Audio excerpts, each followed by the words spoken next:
Wilson for 5 minutes for an opening statement. Thank you, Mr. Chairman, for hosting this, the leadership of the U.S. Army Corps of Engineers. The Corps plays a critical role for communities across the country, especially in my home state of Florida. Our ports, beaches, and hurricane preparedness depend on the Corps. We also are home to the Corps' largest environmental restoration endeavor in history, the restoration of the Florida Everglades. Assistant Secretary Tell and Lieutenant General Graham, you each carry a huge responsibility. However, I'm concerned with your ability to be successful given the conditions you are facing. In just 9 months, the Trump administration has put the Corps under tremendous pressure. First, Corps funding and budgets are getting slashed, with the president recommending major cuts to the Corps' most essential missions. Second, the Corps is losing thousands of seasoned professionals through the deferred resignation programs, with over 3,000 Corps employees leaving since the beginning of this administration. Meanwhile, the federal hiring freeze means there is nobody new coming in to fill these roles. Third, the administration is forcing the Corps' hand for political gain by pushing for unscheduled water releases, requiring legally questionable permit expedites, blocking reasonable permit requests for renewable energy, and telling them to look the other way, while a detainment camp, Alligator Alcatraz, is constructed in the middle of the Corps' largest project, the Everglades restoration.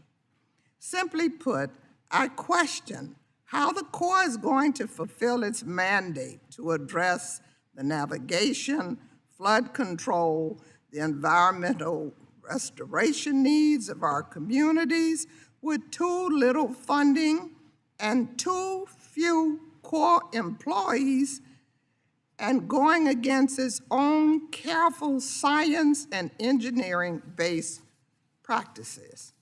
Now that you have been confirmed, Secretary Tell, I hope we can see better leadership and decision-making from the Corps. The Corps needs consistent, robust funding to carry out its mission.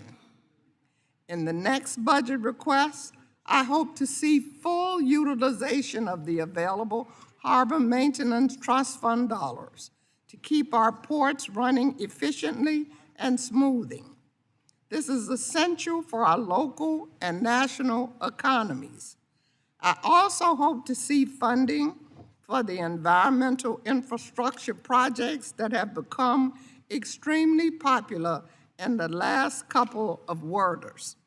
There is a clear need and desire for water infrastructure funding, especially for our tribal and minority communities facing affordability challenges.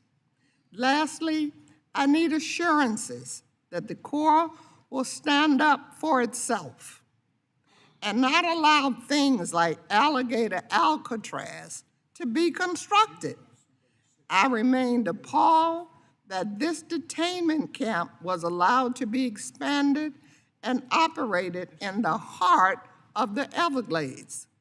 The risk of disturbing the Everglades and therefore reversing decades of federal investment and progress is far too high. The Corps simply cannot sit by idly when something will have such a detrimental impact on the hard work of the Corps. And I will look for your commitment that no federal Everglades restoration funding will be spent to address any lingering consequences of this hugely misguided decision. Secretary Tell, I'm glad that you are here and hope you have been getting up to speed on all the critical projects that I'm sure my colleagues will be asking about. I look forward to working with you and getting the Corps back on track. There is a lot of work to be done, and our ports, our waterways, our communities, and our ecosystems are counting on you, both of you. Thank you, Mr. Chair.